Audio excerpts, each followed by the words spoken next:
Bienvenue dans Memento Mori, le podcast qui parle du présent en prenant la fin comme point de départ. Je m'appelle Raphaël Charrier et je suis pasteur à Grenoble. Et je m'appelle Mathieu Giralt, pasteur à Etup, et on est tous les deux blogueurs sur toutpoursagloire.com. Content de te retrouver, Mathieu, Et oui, pareil, sachant que tu as passé ta semaine à bénir ceux qui te maudissent. oui, Tout à fait. absolument. On continue notre série sur Pierre, où la semaine dernière, justement, nous avons vu comment Pierre encourage les chrétiens à bénir ceux qui les maudissent. On vous encourage vraiment à écouter la série. Euh, et finalement, ce qu'on va voir aujourd'hui est le prolongement, finalement, et on pourrait dire presque enfin, découle de ce qui va, du fait de bénir notre prochain, qui est aujourd'hui la thématique de témoigner courageusement de l'évangile. Et tu as Oui, vu, j'ai dit courageusement de l'évangile. oui, t'as pas juste dit témoigner de l'évangile. Voilà, témoigner courageusement de l'évangile. Alors, première question, Raph, pour toi. Oui. Pourquoi le courage vient-il se glisser dans le titre de notre épisode? Parce que le courage, c'est la vie. En fait, une vie sans courage, n'est qu'une vie de compromission et de mensonge. Et d'être un témoin de l'évangile en tout temps, en tout lieu, implique le courage parce que nous vivons dans une société qui est en guerre contre Dieu, qui le rejette. Et étant enfants de Dieu, nous sommes associés à Dieu. Et donc nous sommes rejetés avec lui quand nous témoignons de lui. Et nous le savons.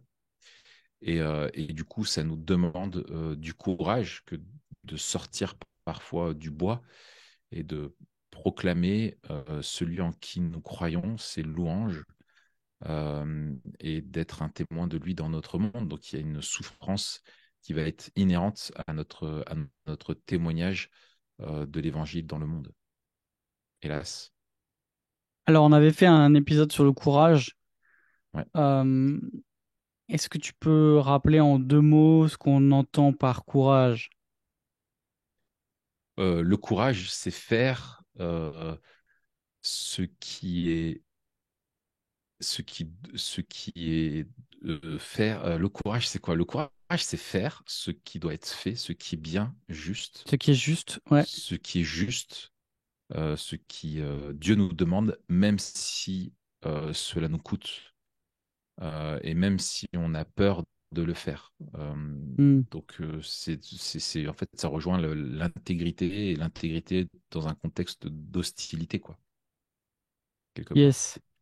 Et on avait parlé aussi, peut-être on avait fait un épisode à part là-dessus, je me rappelle pas, sur Ouais, la différence entre les vertus et les valeurs.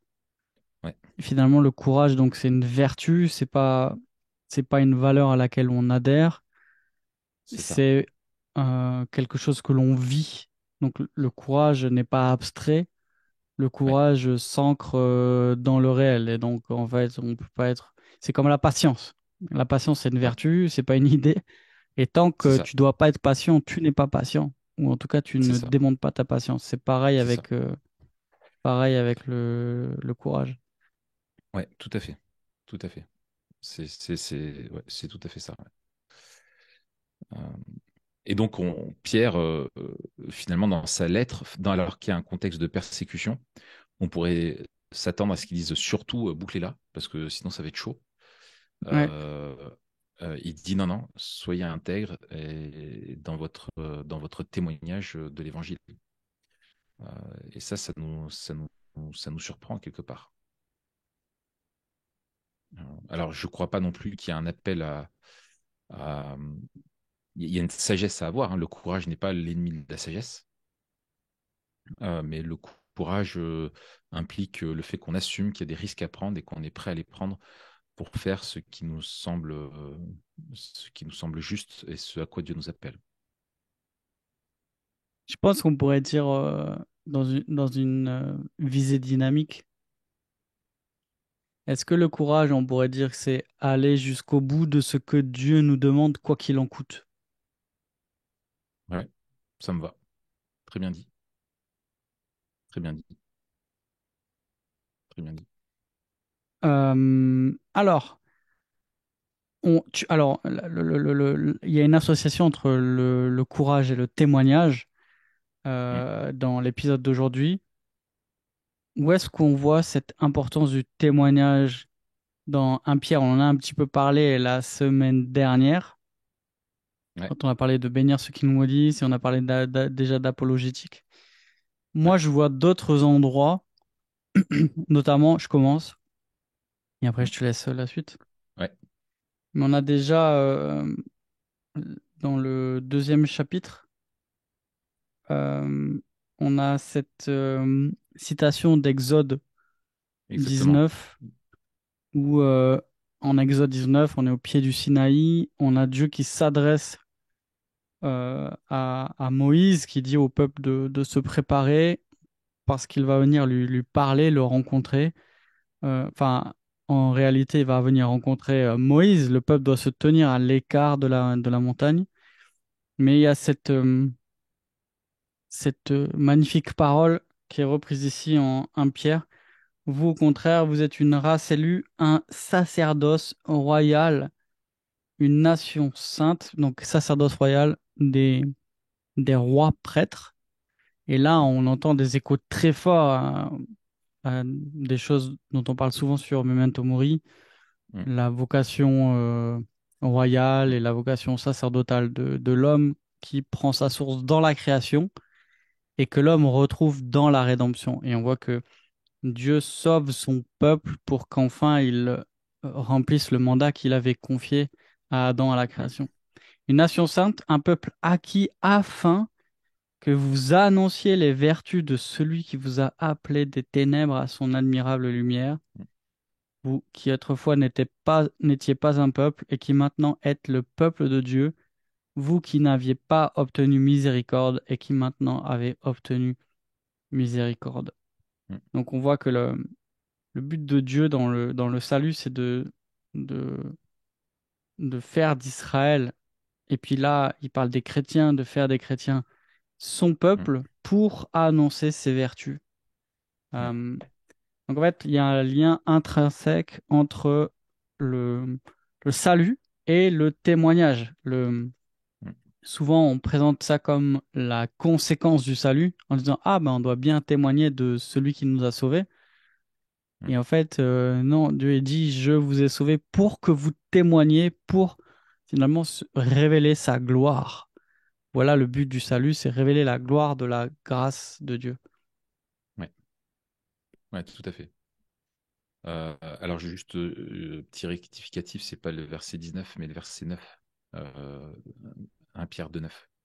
Ouais, c'est chapitre Euh, 19 d'Exode, Exode ouais, ouais, ouais, 19. voilà, c'est ça. Et c'est, ouais, C'est ça. peut-être je me suis. C'est ça. C'est Donc, 1 c'est Pierre cette 2, ah ouais, 9 et 10, ouais. c'est ça. Donc, cette vocation que nous avons à être justement à proclamer les louanges de Dieu. Il y a au chapitre 2, les versets 11-12.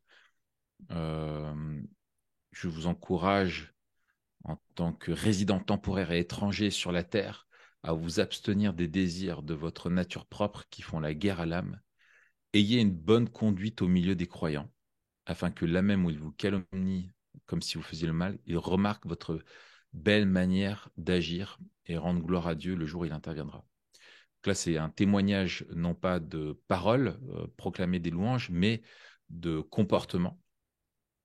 Au chapitre 3, il y a le passage qu'on a lu la semaine dernière, mais que je relis hein, quand même. Mais sanctifiez dans votre cœur Christ le Seigneur, soyez toujours prêts à défendre l'espérance qui est en vous. Donc là, on est plutôt sur devant tous ceux qui vous en demandent raison. Donc là, on est plutôt sur l'idée que si nous nous attachons à sanctifier Christ dans nos vies, à être intègre, ça va apporter forcément des questions auxquelles il faudra répondre et d'être prêt à annoncer du coup l'évangile et notre espérance. Au chapitre 4, les versets 3 et 4, aussi un passage qu'on avait déjà lu, hein. C'est déjà suffisant d'avoir par le passé accompli la volonté des non-croyants en marchant dans le désordre et les convoitises, l'ivrognerie, les orgies, les autres beuveries, ainsi que dans l'idolâtrie criminelle. Aussi trouve-t-il étrange que vous ne participiez plus avec eux dans le même débordement de débauche et ils vous calomnient. Là, on revient sur la question du témoignage par le comportement, par la manière de vivre. Et un peu plus loin, au verset chapitre 4, verset 14, on a juste cette phrase-là, si vous êtes insulté à cause du nom de Christ. Donc, qui présuppose l'idée que bah, si on est insulté à cause du nom de Christ, c'est que notre appartenance à Christ et notre témoignage est public, parce qu'il y a une injure qui est publique, qui est faite enfin, qui est faite à notre encontre, quoi. Donc Hmm. en fait, quand on regarde de plein de manières différentes, c'est sous-entendu que la foi chrétienne implique un témoignage courageux dans la vie au quotidien de l'Évangile, que la foi chrétienne n'est pas quelque chose de privé que l'on garde pour soi. C'est le grand mythe, hein, finalement de l'héritage de la laïcité, le grand mensonge de la laïcité, c'est que la foi est quelque chose de privé. Maintenant, on parle même plus de privé, on parle d'intime. Même dans le cadre privé, tu devrais pas en parler, tu devrais le garder que pour toi. Non, la bonne nouvelle a une dimension publique, et avec cette spatialisation de la laïcité de la foi qui est totalement absurde, c'est résumer la foi finalement à des convictions religieuses, à une croyance que tu pourrais exprimer chez toi, mais pas en dehors. Alors que, en fait, c'est pas possible. Quand tu sors de chez toi, tu ne cesses pas d'être chrétien, même si tu ne parles pas comme tu veux de Christ dans n'importe quel lieu, tu dois te comporter en tant que chrétien. Donc ta foi ne reste pas à la porte de la maison. De la même façon que si tu es un athée convaincu et que tu vas vivre en Arabie Saoudite et qu'on te dit bah, tu as le droit d'être athée chez toi, bah, en fait, dans la rue, tu vas continuer à être athée et te comporter comme un athée, quoi. Tu vois, je veux dire, quand tu renverses le truc, tu te rends compte que c'est absurde, même si tu respecteras bien sûr le pays dans lequel tu es. Donc c'est pour ça que ça implique du courage, parce que l'évangile est une bonne nouvelle qui concerne tout le monde et que les chrétiens et qui fait vivre les chrétiens. C'est vraiment, on vit l'évangile, on doit marcher d'une manière digne de l'évangile en tout lieu, en tout temps. Hmm. Quand on regarde Donc, toujours... vas-y, Pardon? T'avais fini? vas-y. Ah ouais, vas-y. J'allais enchaîner sur la question d'après. Ouais, vas-y. Quand on regarde euh, un Pierre et justement cette nécessité de témoigner courageusement, de changer aussi, de changer notre manière de vivre jusque dans notre foyer. C'est pas pour rien qu'il y a une table domestique Ouais. avec la question aussi de la soumission, la question Mm. des vocations. Dire Ouais. c'est nos vocations dans le foyer aussi qui changent. Euh, Quel est pour les auditeurs de Pierre et pour nous peut-être le plus grand frein? Peut-être on pourra en parler de deux ou trois. Quels sont les plus grands Mm. freins à notre témoignage finalement? Et Mm. qu'est-ce que la nécessité du courage révèle sur les freins que nous trouvons à nos témoignages? Mm. Bah, moi, je dis, en tout cas, pour moi, et pour eux, en fait, c'est la peur, c'est la crainte. Alors, pour eux, c'est la crainte de la persécution. Euh, pour nous, ça va être une crainte, pour la plupart d'entre nous, pas forcément, encore ça dépend dans quel milieu tu es, pas d'une persécution physique ou voilà, mais la crainte de l'ostracisme, du rejet, du jugement, parce que aujourd'hui, ce n'est pas simplement la, on en reparlera, mais c'est pas juste la métaphysique biblique qui est remise en question, le fait qu'on soit dans un monde qui est un cosmos créé par Dieu, tout ça, c'est pas l'existence de Dieu qui est remise en question, c'est l'éthique. Et aujourd'hui, être chrétien, c'est être identifié à une éthique que le monde rejette. Ce que Dieu appelle bien, le monde l'appelle mal. Et donc, tout de suite, on va être taxé de personnes qui sont mauvaises. En fait, il y a vraiment ça qui est un écho avec tout l'arrière-plan et le- le- la lecture de l'histoire qui est faite du christianisme aussi notamment et de l'éthique chrétienne aujourd'hui qui est totalement rejetée parce que l'éthique du monde aujourd'hui est totalement différente. On en reparlera peut-être dans la piété aussi. Mais aujourd'hui, voilà, en gros, être chrétien, c'est quelque chose qui coûte, où on a peur de se faire rejeter, peur de se faire juger. Donc, moi, je pense que c'est la première chose, quoi. Hmm. T'en vois d'autres, toi? Euh, je crois qu'il y a la peur d'ajouter la souffrance à la souffrance. Mm. Euh, C'est-à-dire que si on a besoin de courage, c'est parce qu'on est dans une situation d'épreuve. Et ça, Pierre le dit hein, au début, c'est là ce qui fait votre joie. Donc, ainsi, quoique maintenant, puisqu'il le faut, vous soyez attristés pour un peu de temps par diverses épreuves. Et puis à la fin, dans le chapitre 4, il parle, verset 12, mes bien-aimés, ne trouvez pas étrange d'être dans la fournaise de l'épreuve, comme s'il vous arrivait quelque chose d'extraordinaire. Donc Mm. il y a il y a une réalité de la souffrance euh, et d'avancer avec courage dans l'épreuve malgré la souffrance, c'est aussi presque synonyme, inéluctablement, d'ajouter une Mm. souffrance à la souffrance. Ah ouais, c'est ça. C'est d'accepter de continuer d'être éprouvé, continuer d'être ostracisé, voire persécuté. Ouais. Et donc, en fait, il y a aussi cette, cet élan presque naturel de nous qui n'aimons pas souffrir, n'a pas été créé Mm. pour souffrir. Et donc, presque naturellement, on va chercher tous les détours possibles. Ouais. Je suis pas venu là pour souffrir, n'est-ce pas? Ok. Ouais, Euh, Donc voilà, je dirais ouais, ça. Euh, ouais. Ouais, et puis, c'est comme Dieu, en fait, comme Dieu est rejeté, si nous sommes associés à Dieu, nous sommes rejetés. Euh, donc, ça rajoute ouais, une forme de souffrance, quoi. Et surtout que notre témoignage, et souvent le témoignage de l'Évangile, va passer par la porte de la question, des questions qui sont relatives à la vision du monde. Aussi aux questions morales, aux questions éthiques, aux questions de but de la vie, aux questions des valeurs, etc.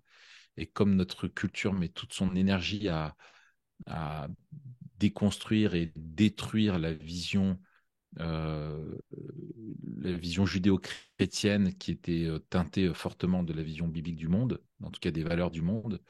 Et ben aujourd'hui, si tu te revendiques de cette éthique-là, on te dira pas, bah, tu as raison de le croire et tant mieux pour toi si tu le crois, quoi. Il y aura une intolérance vis-à-vis de ça et ça va être forcément, pour nous, il risque d'avoir un prix à payer. Et moi, je vois même, c'est quelque chose qui gagne l'Église. Il y a quelques temps, j'avais prêché sur le psaume 139 dans mon Église. Et, euh, une des implications du psaume 139 sur le fait que David se reconnaît comme ayant été tissé euh, dans- par Dieu lui-même quand il était dans le ventre de sa mère et que, que déjà Dieu connaissait tous les jours de sa vie, etc. Pour moi, une des implications, c'était d'évoquer la question, en fait, que c'était un des textes qui nous poussait à nous positionner contre l'avortement. Ben, en fait, j'ai quelqu'un de l'Église qui est venu me reprendre à la fin en me disant, hmm, mais tu te rends pas compte si des non-chrétiens sont là, ce qu'ils vont penser de nous, ce qu'ils vont dire et tout, dire comme ça qu'on est contre l'avortement. Voilà. Et du coup, j'ai dit, écoute, frère, est-ce que j'ai manqué de douceur dans ma façon de le faire? Est-ce que j'ai semblé, est-ce que j'ai paru, tu vois, manquer de respect, etc. Ou est-ce que j'ai dit quelque chose de faux? Il m'a dit non, non, non, mais ça craint. Je dis, bah, en fait, moi, je crois. Alors, si j'ai pas manqué de douceur, tu vois, et si j'ai pas été irrespectueux et que voilà, je pense que, en fait, il faut simplement qu'on assume qu'on doit dire ce qui doit être dit et, et que peut-être que les gens vont nous détester pour ça, mais on doit être fidèle à ce qu'enseigne la parole de Dieu, quoi. Tant pis, il faut s'assumer, en fait. Hmm. Moi, je vois aussi un autre danger, quelque chose qui va bien sûr euh, blesser notre témoignage, freiner notre témoignage, c'est le péché. Mm. Euh, et, et d'ailleurs, hein, au début du Ouais, chapitre le 4, contre-témoignage. Ça va produire un ouais, c'est ça, contre-témoignage. c'est littéralement le contre-témoignage. Ouais, tout à fait. Euh, au chapitre 4, au début, ainsi donc, Christ ayant souffert dans la chair, vous aussi armez-vous de la même pensée, car celui qui a souffert dans la chair en a fini avec le péché, afin de vivre non plus selon le convoitise du monde, mais selon la volonté de Dieu, pendant le temps qui lui reste à vivre dans la chair. Euh, c'est assez en effet d'avoir dans le temps passé accompli la volonté des païens en marchant dans le dérèglement, les convoitises, l'ivrognerie, les orgies, les idolâtries criminelles. Et donc il y a cet appel à, à une bonne conduite, comme on avait dit la semaine dernière, à Mm. marcher dans la vérité, dans la sainteté. Et c'est l'appel au tout début, hein, après l'introduction au verset 13 de chapitre 1. C'est pourquoi saignez les reins de votre entendement, soyez sobres et ayez une entière espérance. Puisque, verset 15, puisque celui qui vous a appelé est saint, vous aussi soyez saint dans toute votre conduite. Vous serez saint Mm. car je suis saint. Et puis la fin, il y a aussi ces deux mots qu'on retrouve, et là il y a une portée aussi eschatologique, mais deux mots qu'on retrouve dans notre lutte, verset 8 du chapitre 5 qu'on retrouve dans un Thessaloniciens ensemble. Soyez sobres, veillez. Votre adversaire, le diable, rôde comme un lion rugissant, cherchant qui il dévorera. Résistez-lui avec une foi ferme, sachant que les mêmes souffrances sont imposées à vos frères dans le monde. Ce soyez sobres, veillez, c'est vraiment ce qui caractérise dans un Thessalonicien la marche de ceux qui vivent dans la lumière. Il y a vraiment ce jeu dans un Thessalonicien entre la lumière et les ténèbres. Dire, nous ne sommes pas de la nuit pour dormir, mais nous sommes du jour et nous veillons. Nous ne sommes pas de la nuit pour nous enivrer, etc. Et Mm. cette Mm. vigilance et cette sobriété, c'est ceux qui sont en plein jour, qui vivent en plein jour. Et c'est aussi ceux qui caractérisent la sentinelle. Ouais. Les soldats qui, qui guettent et qui se tiennent en alerte pour justement voir le danger venir. Et il y a Mm. aussi Mm. cette idée que si on n'est pas dans un état de vigilance, le diable qui rôde va nous surprendre. Et comment il va nous faire tomber par le péché, en fait. Ouais. Donc il y a cette alerte à laquelle nous sommes appelés, parce que dès que nous tombons, c'est inéluctablement notre témoignage qui pâtit. Ouais. Carrément. Carrément. Et là où on est euh, appelé à être courageux en fait, il y a la radicalité euh, en fait du témoignage chrétien, c'est de dire en fait je suis prêt euh, à te dire en fait à te parler de Jésus même si ça me coûte. Alors que le radicalisme, comme il est compris par le monde et comme il est prêté notamment à cause du radicalisme islamique, enfin des terroristes, c'est que en fait, si tu n'acceptes pas de te soumettre à l'islam, c'est à toi que ça va coûter. Hmm. Tu vois. Et en fait, les gens nous prêtent le fait qu'on veuille imposer aux autres qu'on leur veuille du mal, alors qu'en fait, nous, en tant que témoins, on est prêts, nous, on doit être prêts, nous, à souffrir, à assumer de ça et ça, d'être courageux si ça coûte à nous. On va pas faire coûter, on va pas faire peser sur l'autre les conséquences de notre témoignage, mais c'est à nous que ça va coûter. Donc, on rajoute la souffrance à la souffrance, quoi. C'est pour rejoindre ce que tu disais précédemment. toujours. Mm. Euh, Question suivante, Raph. Mm. Doit-on attendre les situations favorables pour témoigner? Ouais. En fait, on voit dans un Pierre que non. En fait, parce que si on attend, et c'est le danger souvent qu'on peut avoir, c'est de dire euh, il faut chercher les bons moments ou attendre, tu sais, des fois que Dieu nous ouvre une porte, c'est des choses souvent qu'on entend, tu sais, en Ouais. s'inspirant de Colossiens 4 d'ailleurs, qui je pense est un peu mal compris, en disant voilà, il faut que, en gros, on attend que la météo soit favorable pour pouvoir témoigner, comme si on devait attendre la, ouais, en gros, nous soit servi sur un plateau d'argent l'opportunité pour témoigner. Parfois, ça arrive, et même là, quand ça arrive, des fois, est-ce qu'on on n'a pas le courage de saisir, mais en fait, notre témoignage ne dépend pas de la météo, en fait. On ne dépend pas, en fait, de si nous avons vraiment les conditions favorables ou pas pour témoigner. On est appelé, en fait, à être des témoins en tout lieu de Christ, déjà par notre comportement, et notre comportement doit générer des interrogations. Et s'il ne génère aucune interrogation ni aucune interpellation, je pense que c'est déjà un appel à la remise en question pour savoir s'il n'y a pas de, de, de compromis, en fait, s'il n'y a pas de compromis, parce qu'on est appelé à avoir cette cohérence de vie. Et donc, je pense que l'idée d'attendre que toutes les conditions soient réunies et qu'on ait une bonne opportunité pour pouvoir témoigner, ce sont les autres qui finalement conditionnent notre témoignage. Et en fait, on ne doit pas attendre l'opportunité qu'on trouvera rarement. On doit avoir le courage et la sagesse, la douceur pour savoir amener l'évangile dans notre culture, dans notre vie quotidienne, et être prêt à répondre en fait de l'espérance qui est en nous, quoi, répondre aux questions qui vont nous être posées. Donc, parce que sinon, en fait, tu te retrouves avec une évangélisation où aujourd'hui dans une société qui est sécularisée, qui vit sans faire référence à Dieu nulle part, en fait, à moins qu'on t'interroge sur est-ce que toi tu crois en Jésus, ou est-ce que tu vas à l'église et pourquoi, et ben en fait, t'as pas d'opportunité de témoigner de l'évangile.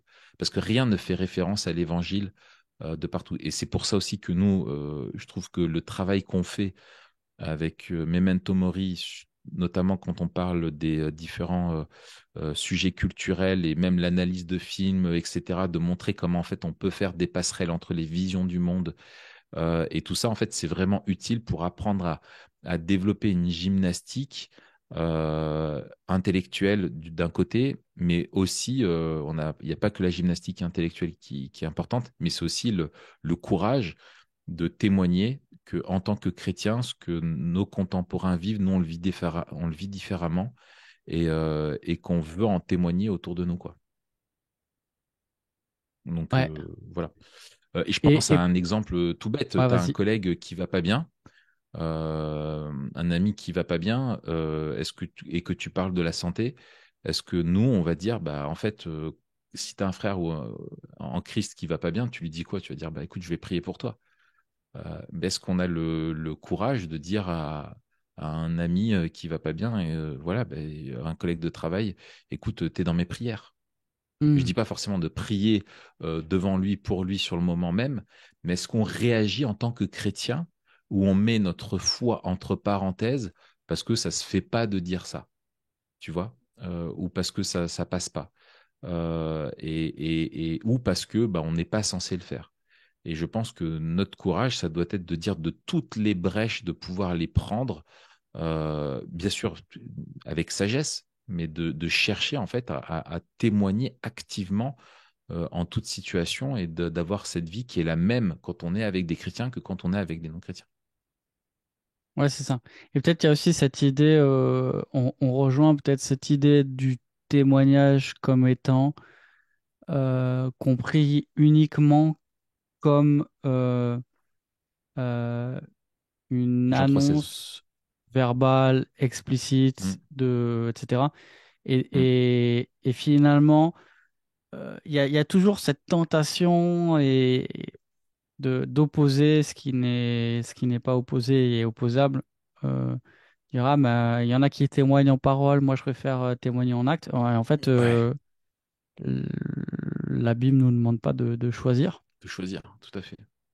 Tout à fait. Euh, et peut-être aussi que on ne réfléchit le témoignage que en mode il faut que j'arrive directement à la croix et qu'on Mm. perd toutes les opportunités de vision du monde qui vont mener naturellement à la croix. C'est-à-dire, si à un moment donné on parle du pardon, peut-être le pardon, c'est peut-être à la fois le pont le plus facile et la chose la plus choquante pour les gens autour de nous, Mm.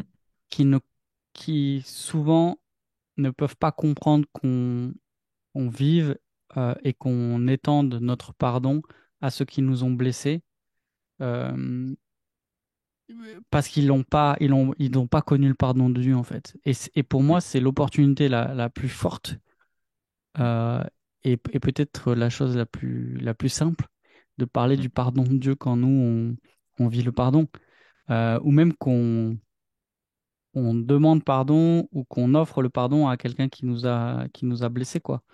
Voilà, C'est et ça. c'est de dire ben, comment toutes les opportunités témoignent que Christ est roi dans ma vie Ouais, et dire simplement, mais moi, si je fais ça, c'est parce que, et là, et là, on peut.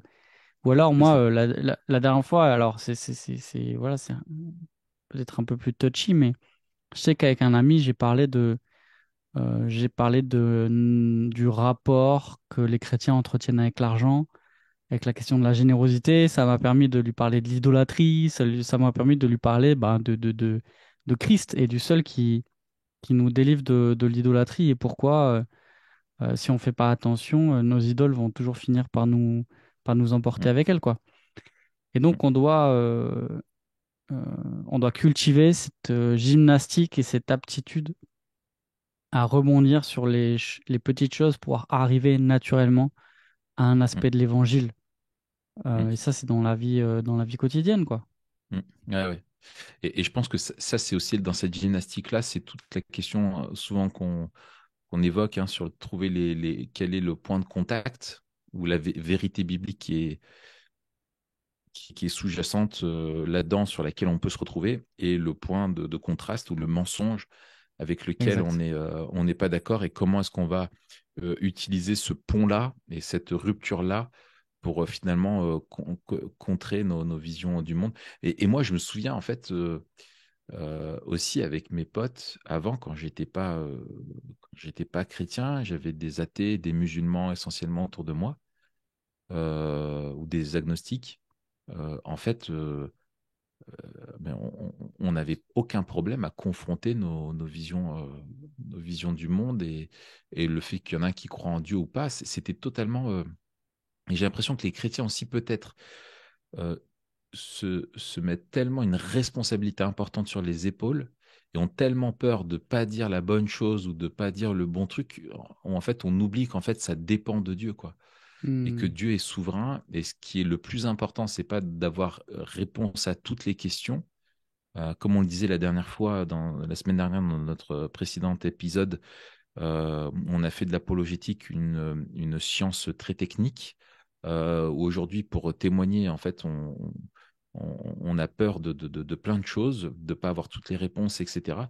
Ce qui est le plus important dans notre apologétique, c'est notre cohérence, c'est notre manière de vivre qui soit en accord avec notre témoignage verbal. Et tant qu'on est cohérent, et qu'on cherche à être simplement fidèle au message de l'évangile, si on n'a pas toutes les réponses, c'est pas grave. Ce qui compte, c'est que la démonstration, en fait, que on vit ce en quoi on croit et que ça nous transforme réellement dans notre vie. C'est pas juste une croyance en un homme qui n'a aucun impact où il n'y a pas d'hypocrisie, non, il y a une vraie transformation dans notre vie et ça nous pousse à faire des choix différents où on va, voilà, en fait, où on va, enfin, bref, voilà, c'est que nos choix de vie parlent plus fort que nos mots, quoi. Donc, du moment qu'on est cohérent, faut pas avoir peur et continuer de témoigner courageusement, quoi. Amen. Mm. On arrive à la dernière question. On fait décidément des épisodes de plus en plus courts. Ouais, Bientôt, on fera des capsules de 10 minutes, n'est-ce pas? super. Oh là là. Ce qui nous permettra de faire énormément de memento mori sur un C'est même vrai. laps de temps. Tu te rends compte, si tu divisais par tout ce qu'on a fait en nombre de mini-épisodes, mais on en aurait 8000 au moins. Ah Au ouais, moins je 8000. pense. Au moins. Au moins. Au moins.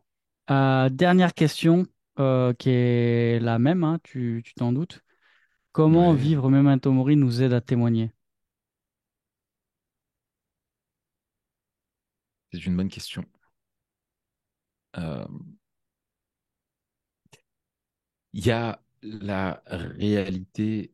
euh, je me souviens d'une conversation qu'on était ensemble, d'ailleurs, euh, avec une amie non chrétienne qui, en fait, réalisait que pour nous, la question de l'enfer était réelle Hmm, et qui était en peine, mais une peine sincère, en disant, mais je réalise qu'en fait, pour vous, vous avez la crainte que si vos proches meurent sans avoir la foi, en fait, c'est terrible pour vous parce que du coup, selon vous, ils vont en enfer. Alors pour moi, ça va, ils vont nulle part parce qu'il n'y a rien après, mais pour vous, en fait, il y a l'enfer. Euh, et en fait, elle a tout compris. C'est que, en exactement. fait, oui, l'enfer est réel, aussi réel que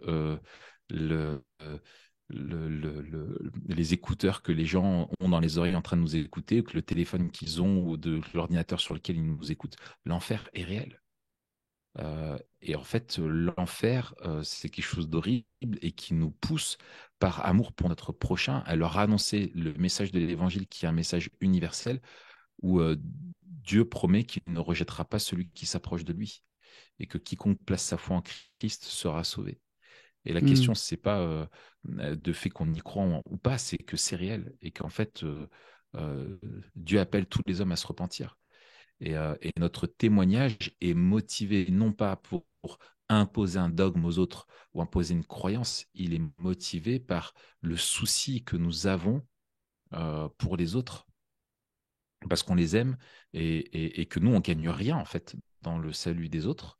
On gagne aucun mérite parce qu'on sait que seul Dieu peut changer un cœur, que c'est l'évangile qui transforme des vies et que c'est le job du Saint-Esprit de pouvoir conduire quelqu'un à la nouvelle naissance. Nous, ça, on est incapable de le faire parce que il ne s'agit pas de faire adhérer une personne à un dogme, mais de la faire passer de la mort à la vie. Et ça, c'est la puissance de Dieu seul qui peut le faire. Nous, on est juste des instruments là-dedans et on n'a aucun mérite. Mais en fait, c'est pour. En fait, on a une motivation qui est par amour, du coup, parce qu'on ne veut pas voir nos prochains aller en enfer, on veut les voir être gagnés à la vie éternelle, et parce qu'on partage aussi, quand on voit quelqu'un être sauvé, on partage la joie des anges dans le ciel et la joie de Christ qui récolte en fait toute la louange de ça et qui est glorifié. Et nous, voir Christ se glorifier dans une vie, c'est notre plus grand kiff. Et moi, c'est un des trucs pour lesquels je bénis le Seigneur en étant dans le ministère où tu es vraiment impliqué dans la vie de beaucoup de personnes et de voir un bon nombre de conversions. Puis à chaque fois, t'as envie de sortir le pot de popcorn et tu manges les popcorn et tu regardes. Il n'y a pas de plus beau hmm, spectacle que de voir quelqu'un passer des royaumes de ténèbres au royaume de Dieu. C'est génial. C'est juste génial. hmm. Ouais, c'est clair. Tu veux On a rebondir? aussi... Pardon? Vas-y, je te laisse rebondir. Ouais, bah, en fait, comme on l'a dit, euh, Et ce sera notre dernier Memento Mori sur un pierre, donc on va pas non plus Mm, empiéter à fond. mm. Euh, mais le début en fait de un pierre met directement le ton quoi. Ouais, Euh, à ceux oui. qui sont dispersés, étrangers dispersés, hein, et qui sont élus selon la préscience de Dieu le Père par la sanctification de l'Esprit, afin qu'ils deviennent obéissants et qu'ils participent à l'aspersion du sang de Jésus-Christ. Que la grâce et la paix vous soient multipliées. Et après, il parle d'une espérance vivante, d'un héritage qui peut pas se corrompre, qui, euh, qui nous est réservé à nous qui sommes gardés par la foi pour le salut prêt à être révélé dans les derniers temps, etc. Donc en fait, et après, juste après, il parle des épreuves. Donc il y a cette introduction où il dit qu'on est gardé pour le salut, euh, Mm, que c'est un héritage qui nous est réservé. Euh, Ensuite, il parle de la gloire et de l'honneur qui seront les résultats des épreuves par lesquelles Dieu nous fait traverser. Et juste après, il nous dit, c'est pourquoi saignez les reins de votre entendement, etc. Euh, Soyez sobres, ayez une entière espérance dans la grâce qui vous sera apportée lorsque Jésus-Christ apparaîtra. On en parlera dans le dernier épisode. mm, Mais dès le début, il y a cette idée, ok, vous allez souffrir, ok, c'est les épreuves, mais ces épreuves, non seulement elles n'échappent pas à la providence de Dieu et au plan de Dieu qui vous garde au sein des épreuves, qui vous réserve la gloire à vous qui êtes passés par l'épreuve, en fait, qui nous fait passer par le même chemin que Christ, mais qui est aussi, qui nous rend participants à cet évangile qui attestait d'avance les souffrances de Christ et la gloire dont elles seraient suivies. Et donc mm, finalement, l'évangile en lui-même nous invite au courage puisque il nous, il nous promet la gloire après la persécution. Et donc mm. la persécution est aussi certaine que la gloire C'est qui ça. en suivra. Mm, Et donc en fait, vivre Memento Mori, c'est s'attacher euh, à être conduit par Dieu et à passer par le chemin qui nous a tracé en s'accrochant à ses promesses. Et ses promesses, c'est qu'il est avec nous, qui nous conduit et qui nous amène à bon port. mm. Excellent. Excellent. Bah, écoute, je te propose qu'on en reste là, Eh bien, d'accord. n'est-ce pas? Ouais. Qu'on en reste là. On se retrouvera la semaine prochaine. Non, ou pas? On se retrouve bientôt. On se retrouve bientôt. Voilà, c'est ce qu'on va vous dire. On est encore entre des congés qui arrivent et tout ça. Donc, en tout cas, on se retrouve bientôt pour continuer un Pierre. Euh, Comme d'hab, hein, vous pouvez nous laisser des étoiles, nous laisser des commentaires, partager à vos amis. Aidez-nous à faire connaître Memento Mori. Si vous voulez avoir une meilleure connaissance de notre actualité, des choses en off, etc., on a notre chaîne Telegram sur laquelle on partage plein de trucs cool. Donc, enfin, plein de trucs cool. Pas trop ces derniers temps, mais en tout cas des annonces importantes à venir. Donc, n'hésitez pas à vous inscrire aussi à notre chaîne Telegram, Tout à n'est-ce fait. pas? Mais oui, je dis, Voilà, je plus sois, je plus sois. voilà. Merci Eh beaucoup, ben, Raph. merci à toi, Matt. Je te souhaite une bonne fin de journée, à vous tous aussi, et à bientôt. À bientôt.